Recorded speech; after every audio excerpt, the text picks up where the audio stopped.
Things created, sometimes they say by God, I don't know, maybe we are there for something. But so for somebody to have powers over me, that one I can tell you is not possible. Even the most powerful didn't create me. Who created them, first of all? And we are all here just temporarily. If we are lucky, we live up to 100 years. Those are the luckiest. You know? So the one who is saying all that has also his time, and he'll go like all of us. Everyone has of dictating. Even the most powerful don't have power over us, how we live, how we do. So, but the Kagame has been shaped by that philosophy, that understanding that, well, I try like any human being and do my best, do what I can do what I have to do. I may have flaws, make mistakes, own up, and do good things, benefit others. And so I'm that person. Tell those people that actually to know me is not complicated. It's straightforward. It's me. Then other things we can discuss on the side. But that was a very powerful question. Thank you, sir. We can take from Amu, who's just next to Francois. And then... Thank you. Thank you, Your Excellency, Amu Kanampili from AFP. My question is about the March 23 movement in Eastern DRC. Your government has previously denied backing the movement. Does that denial still stand a year and a half later? And what is the current relationship between Rwanda's government and the M23? Thank you. Well, those who accuse us, I would ask them why they actually don't support M23 themselves, including AFP, you as a journalist. Why don't you support M23? Or why is the question, you support M23 or you don't support M23? First of all, what is M23?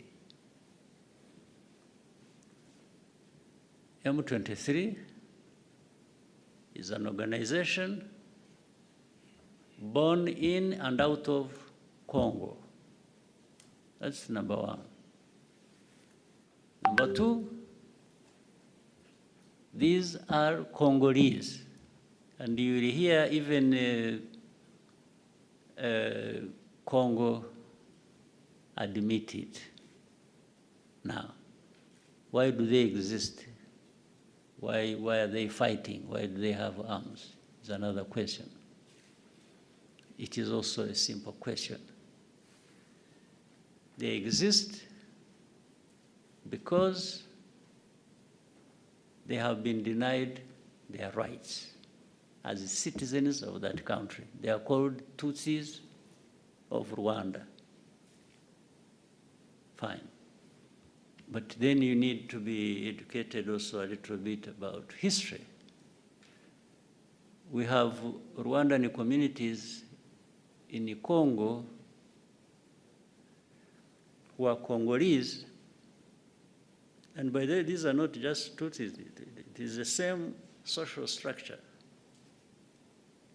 of a country that is also there in Congo. Like, in fact, we have other neighboring countries where they are, but they are citizens of those countries. We have 100,000 people originating from this community, 100,000 who have been living here in Rwanda in refugee camps for the last 2 decades. Why? Because they are being uprooted from their ancestral homes, persecuted, and sent across. In fact, there are more in Uganda There are 300, there's 100,000 here, there are hundreds of thousands there in Uganda, more numbers. So M23 is born out of that situation. That's why I asked the question. I said, well, why wouldn't anybody else, why are we being accused as Rwanda of supporting M23? And I'm saying even those who accuse us, actually I should accuse them of not supporting M23 because it is as if they agree with the injustice that is being done to this community. Otherwise, if you didn't agree with that injustice, you would be actually raising questions. Why these people of M23 being treated like this? Why are we having 100,000 refugees here in Rwanda? That's where you would start from. Not start from asking Rwanda, are you supporting M23 or not? Are you still denying it? Because you are asking the wrong question. The issue is not whether anybody supports M23 or not. The issue is, what is actually the problem of M23? That's the question you should have asked, in fact. What is the problem? What is this thing called M23? Are they human beings? Are they this? Are they Rwandans? Are they Congolese? Are they that? Why? Why do they exist? Why do they even have arms and are fighting in their own country? This is the right question that I should be asked. So whether Rwanda supports or associated in any way is actually immaterial. It is irrelevant to the question. Or even you, if you want to educate yourself or educate the public, the question should have been simple. Ask me, by the way, what do you understand the M23 to be? What is it?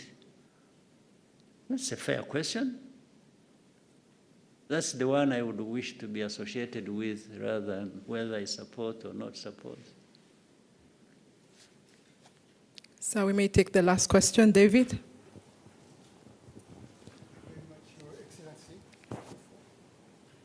Thank you very much, Your Excellency. Dupac talked about the image.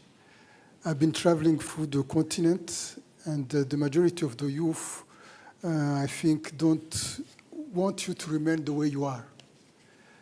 Because Rwanda means for them hope, but more than that, a new school of political thought, a new school of doing things, a new school of making politics and transforming our society for the best, for peace, stability, and economical progress.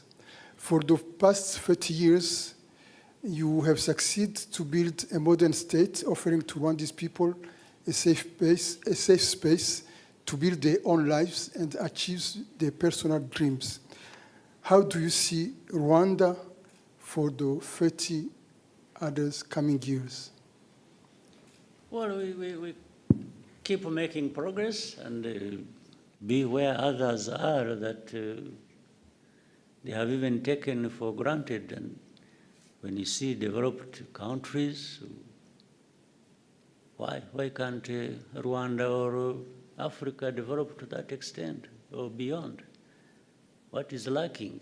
So, but what you have to deal with is the right politics in place, management of society and enabling society to do what they need or have to do to take them to a much higher level in terms of development than where they are.